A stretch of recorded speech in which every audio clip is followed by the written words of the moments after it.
Hello friends, welcome to the Wednesday Show. If this is your first time to the channel, welcome, and I hope you will enjoy the video.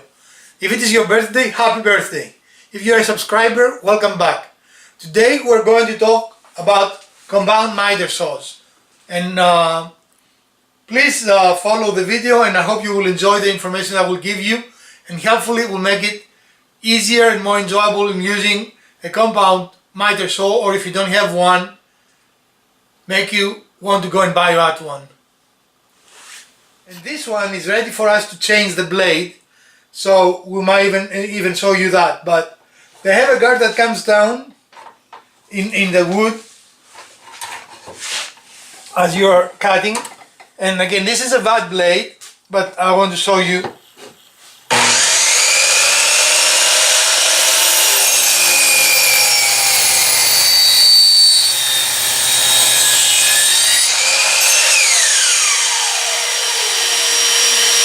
Now we know this is a bad blade because look how burned the wood is. In both pieces actually are burned. And also if you come close to the blade, you can see, I will try to see if I can rehabilitate it, and if you were here you could actually see a little bit of smoke, right? You can definitely smell it. Yeah, we don't have smell of vision yet. Right. But let's talk about the features of the saw first. This happened to be a saw that can move to one side only, doesn't move both sides. So you can go up to 45 degrees.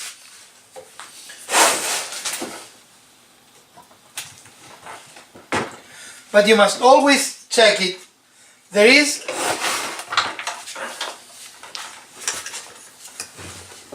here a stop that's supposed to be at 90 degrees, but like every tool, before you use it you need to check that the blade is at 90 degrees.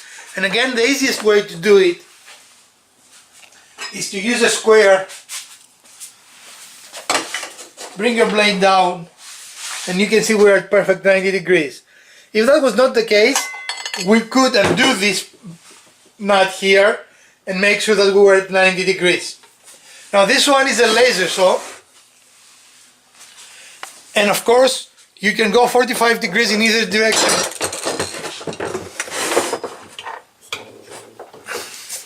Now, I don't know if that's 45 degrees or not, but we can check that as well, right? Well, there are a lot of things in between, but yeah, but it seems to. It is approximately. It will be nicer if we had that expanding. But in most saws they're not. And as you can see, the rotation goes to either right or left, and it has positive stops at 40, 31,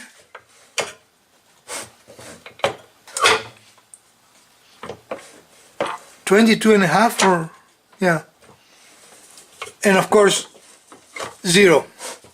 Now when you're done, you tighten this. I don't know why I'm yelling.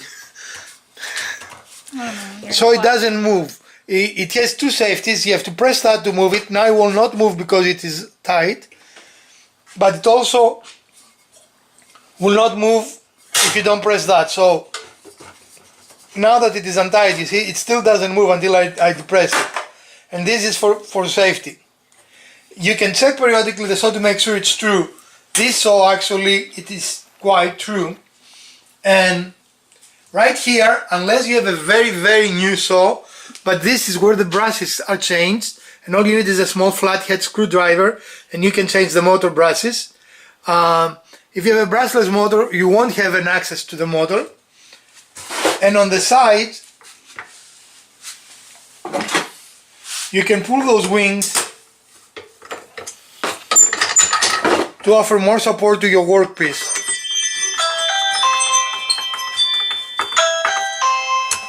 Now in this specific saw you need to tighten and tighten the little screw here. In some other saws they are just having a locking mechanism. You always transfer the saw in the lock position. Can you get to this button? And this is the lock button. And as you see now, if we let it go, the saw doesn't come up, and you can easily pick it up and transfer it. We're not going to do that now because the saw is, of course, Plugged in. plugged in. Yes, thank you. Do you see the pencil anywhere?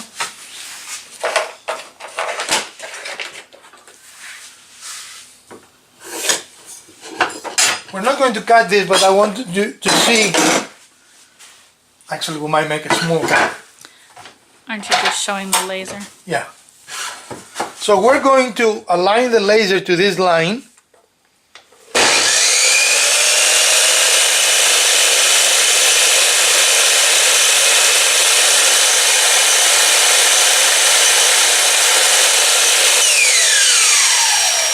Either my line is crooked or the fence. And I doubt that the fence is crooked. So I made a crooked line. Can you believe that? I don't think that's possible, is it? Yeah, my line is crooked. We'll make another one. How do you do that with a square? I'm talented. Whenever I make a mistake, I always squiggle out the line that I want to get rid of, because in the final stages, very little sanding will take rid of this. And actually, my trusty sidekick usually here even uses the pencil eraser and it erases it, but I think sanding is faster. So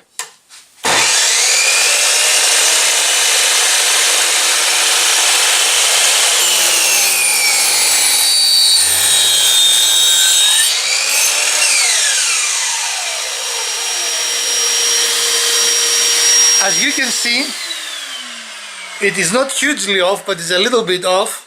And I'm going to see if there is a way to actually make the laser more accurate. I'm going to look at this. I don't know in this specific saw if the laser is adjustable or not. But the thing I want to show you is how rough a cut it does. In this surface and in this surface. And the reason why it does that is because of how the blade works. As you put the saw down, it moves this way, and there is nothing in the back, and there is no really good support. You see there is a big gap here. So the easiest way to solve those problems, I don't have a little, is use some a painter's tape of a very thin piece of plywood. I prefer to use a tape versus plywood, and just put it there.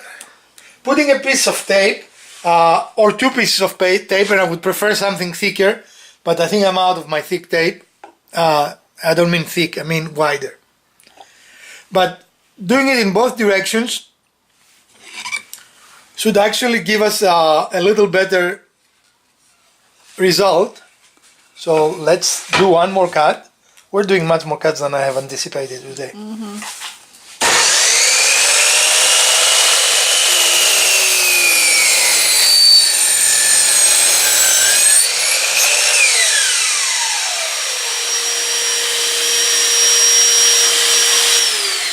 And as you can see, this is very, very clear. I wasn't straight, but it didn't, if you remember from the scene before, we had a lot of chip out, and you see the chip out is completely gone.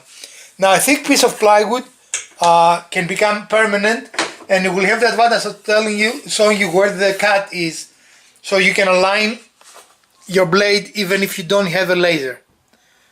Because as you can see, this is not really centered between those two plates, right? And also, if you're making a very small cut, there is nothing to support the wood, and it will allow it to fall in. So what are some of the other characteristics of the saw? This is a spindle lock, and that is, all saws will have one, and that is of course necessary to change the blade.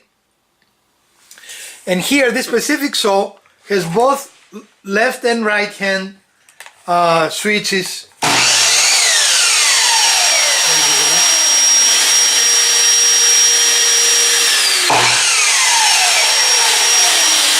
And that is a very, that's why I'm yelling, because the thing comes on. Is that the laser? There. So probably by moving this a little bit, I might be able to fix it. It is not really a huge distance, right? Yeah. But this is the laser, and of course there are two screws that hold it that I can see, and possibly you can move it a little bit one direction or the other. It is not really a huge, what you would see, an eighth. I mean, Yeah. it is not really a huge distance. But also on the 45 degrees, you see there is a similar screw. This is exactly as it is on this side, and this will stop the tilt into 45.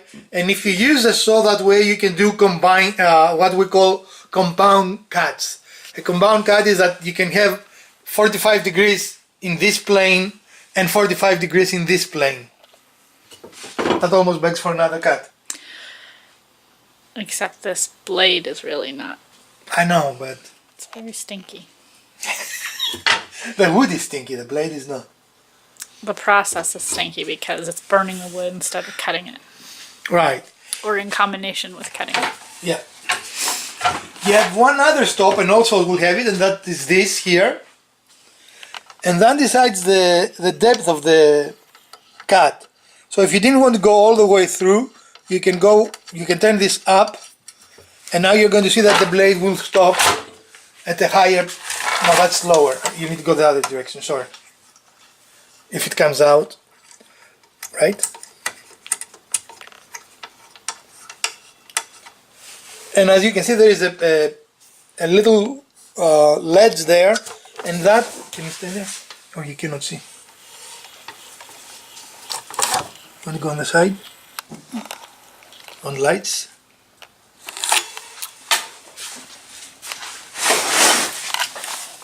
Is that a little more? Or? Alright. I can just get it to focus. Well, it doesn't have enough light. That way it's not focused. Ah, there. Now go. And that will stop the blade. So that's the screw there on the ledge. Right. Okay. So I don't think we forgot anything else. These are the basic mechanisms of the saw. It is a good practice to start the saw before you plunge it into the wood, before you cut, and leave the blade running as you exit the wood, and then let the blade stop before you do anything else. Right? Yep. Now in this specific saw, to change the blade, we need to remove two screws. We need to remove this screw here, and we need to remove this screw here. So we're going to do that and show you what it looks like. Removing those two screws removes the guard. You really should not operate the saw without the guard. As you can see, the chance of getting in touch with the blade is exponentially more now, because this guard really does a good job of hiding the blade when it is not used. And make sure that the saw is unplugged. And of course the best way to make sure that the saw is unplugged is to try and operate it, and as you can see, it doesn't operate.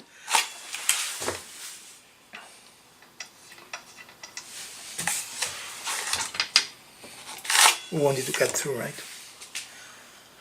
And now we need to remove this bolt and insert the new blade. So we remove the bolt, and in most saws this is a reverse thread, which means that it loosens to the right, it tightens to the left. So keep in mind of that, and the reason for that is the direction of the blade, of course. And then you remove this big washer, and your blade is out. Now where is my new blade? That's the $1 million question. Well, it was here all eternal. So we have our new blade, and again it is a simple matter of putting the blade here.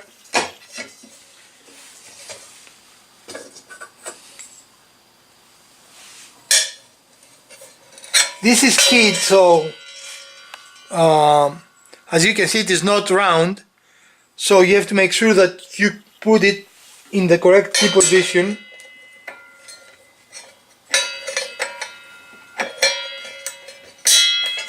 There it is.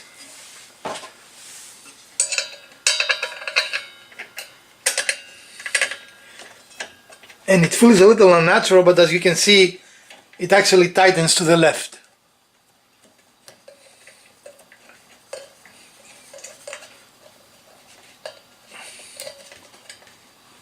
Right? Hold the thing down. Actually, I will need you to hold.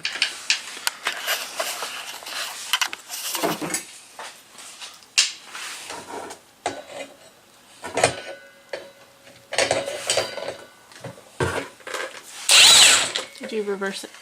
No.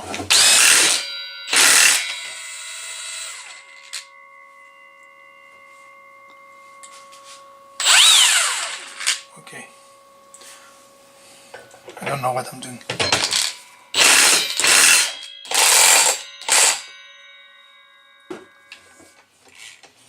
Alright, now we're going to put the...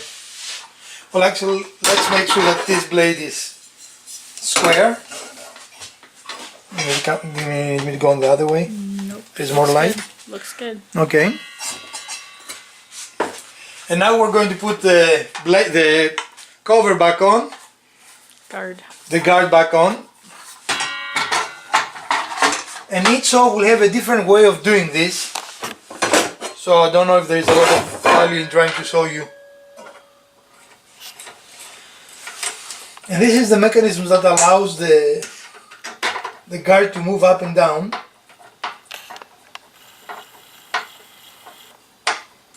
Oh, it is down.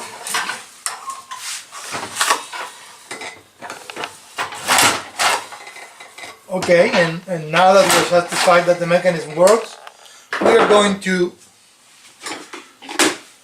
power the tool and make one last cut.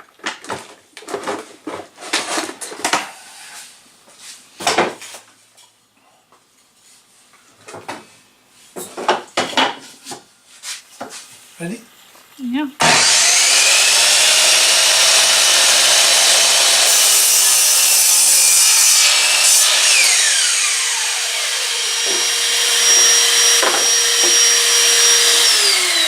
And look at the difference. A new blade makes a huge difference in how clean your cut is, and clearly this didn't burn at all. We didn't smell anything here, we didn't see smoke rising from the wood. Right.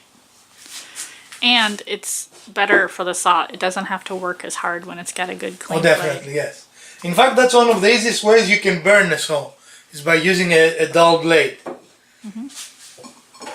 This is the blade we took off the saw. Now this is a, let's see. It's a more fine-tooth blade. Yeah, I try to remember if it is 90 or 100.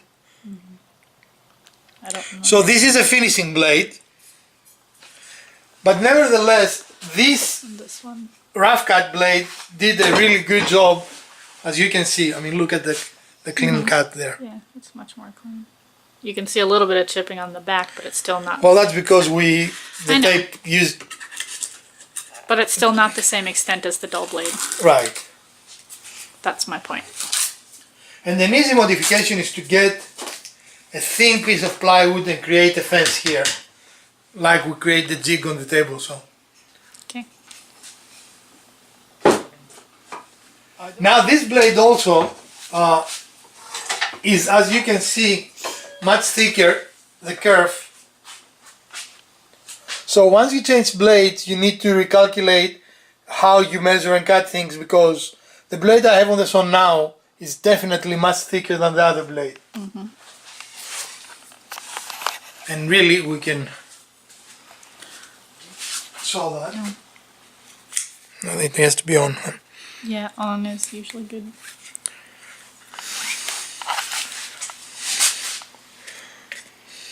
Oh, I can't see the LCD. Can you? 0.122? Yeah, 1 to 2, 1 to 3. I'm moving, it's not as easy to Yeah. keep stationary.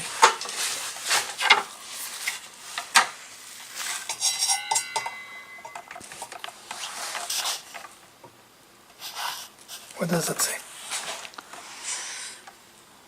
Actually, it says 0.119.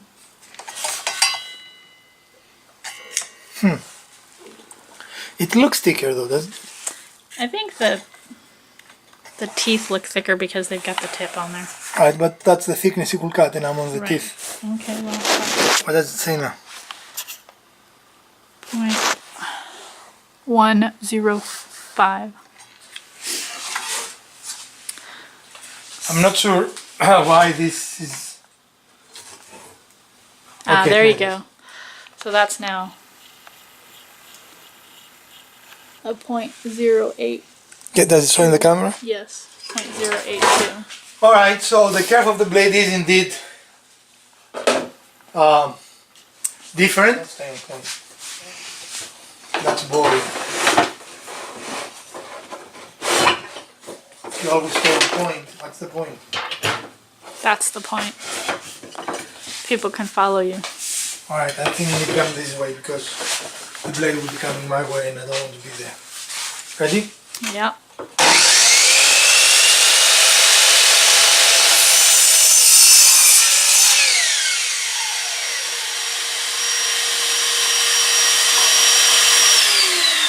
And you can see what an interesting cut this is. This is a compound cut that it is 45 degrees in both directions. It's 45 degrees in the horizontal and 45 degrees in the vertical. And you can go, of course I went to the extreme to 45 degrees, but you can go in any direction you want, and you can make some very interesting three-dimensional objects. As you can see, that can make a joint, but that joint is not flat anymore, right? Because it is cut in 2 dimensions. Mm-hmm. That joint gives you the opportunity of making much more interesting projects, mm-hmm. right?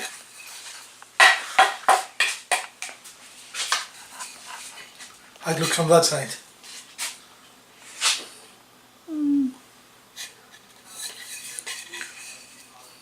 But this is a compound miter. It's a very interesting joint. Mm-hmm. Okay. And now I like to return the saw always to its zeroed position. That is a personal preference, of course. I hope you enjoyed this video. If you did, please give us a thumb up. If you are not subscribed, please subscribe and comment. And we're going to see you Sunday with another build. Have a great week.